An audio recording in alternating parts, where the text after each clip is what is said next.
Ada.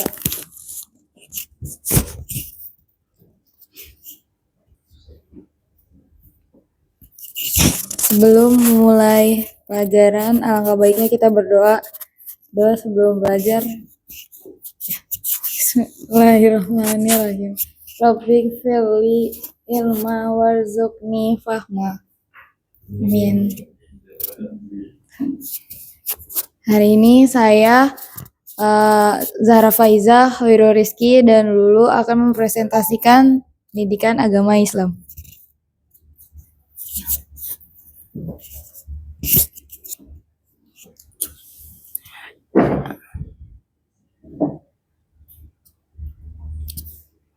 Jadi, akhlak secara bahasa, kata akhlak berasal dari bahasa Arab yang sudah diindonesiakan.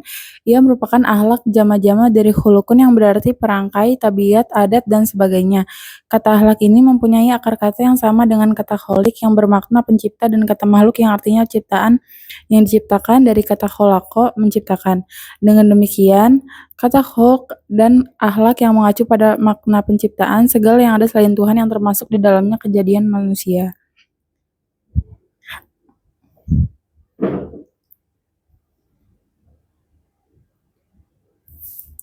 Definisi akhlak. Akhlak menurut Ibnu Miskawih W 421 Hijriah 1030 Masehi adalah sifat yang tertanam dalam jiwa yang mendorong untuk melakukan perbuatan tanpa memerlukan pertimbangan akal pikiran lagi.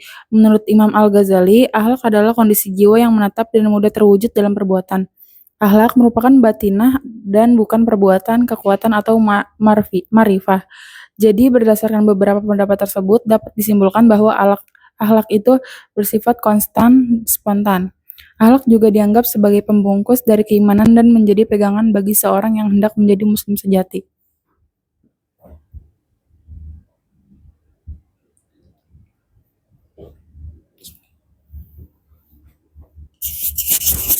Jadi secara garis besar akhlak dibagi dua jenis, yaitu akhlak karimah, akhlak terpuji, dan akhlak masmunah, akhlak tercela. Akhlak yang baik dilahirkan oleh sifat-sifat yang baik. Demikian akhlak yang buruk terlahir dari sifat yang buruk.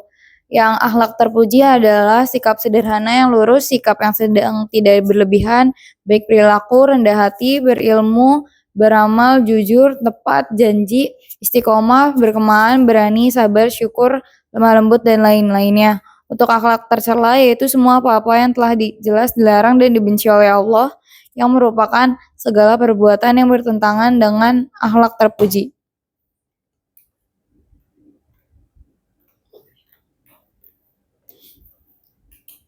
Dalam kehidupan sehari-hari kita dapat melakukan pengamatan perilaku individu maupun kelompok. Untuk memiliki tersebut, kita harus kejujuran, tanggung jawab, kesopanan, dan hormat. Untuk masalah menurut beberapa artikel jurnal, permasalahan akhlak di kalangan remaja merupakan isu yang kompleks. Beberapa artikel ilmiah telah mengidentifikasikan berbagai faktor yang berkontribusi terhadap akhlak remaja.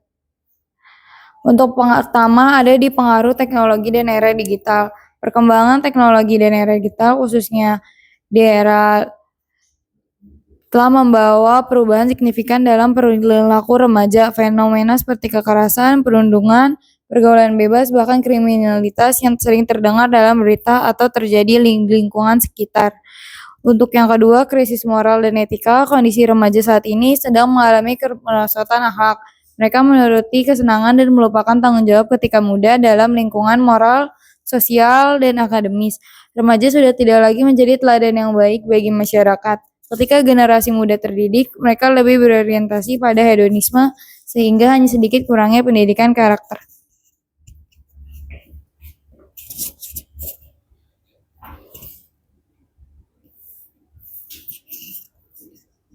Tiga, kurangnya pendidikan karakter. Pendidikan karakter remaja merupakan aspek penting dalam mencegah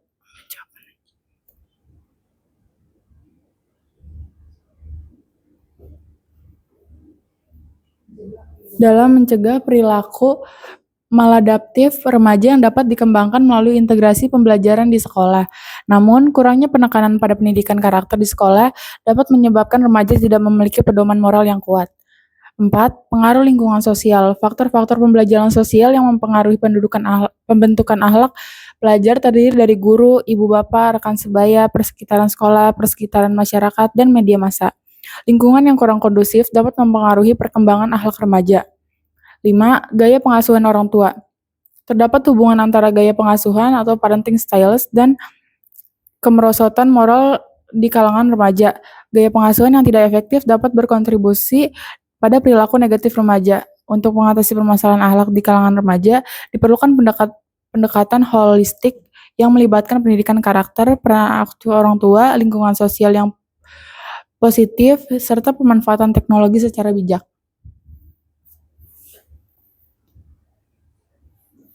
Jadi kesimpulannya, akhlak merupakan aspek fundamental dalam kehidupan manusia yang mencerminkan moralitas dan etika seseorang dalam berinteraksi dengan sesama dan lingkungan. Perkembangan teknologi, globalisasi, serta perubahan sosial membawa tantangan baru dalam menjaga nilai-nilai akhlak, terutama bagi remaja. Meskipun modernisasi memberikan banyak manfaat seperti kemudahan akses informasi dan komunikasi, dampaknya terhadap akhlak tidak selalu positif. Meningkatnya individualisme, budaya hedonisme, serta penyalahgunaan teknologi dapat menyebabkan degradasi moral dalam masyarakat. Oleh karena itu, diperlukan upaya kolektif dari keluarga, sekolah, dan masyarakat untuk memperkuat pendidikan akhlak dan nilai-nilai moral. Pendidikan agama, pengawasan dalam penggunaan teknologi, serta penguatan kesadaran sosial dapat menjadi solusi dalam menjaga akhlak yang baik di era modern. Dengan demikian, individu dapat berkembang secara seimbang antara kemajuan zaman dan nilai-nilai moral yang tetap terjaga.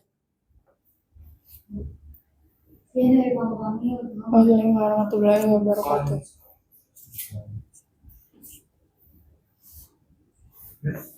Ada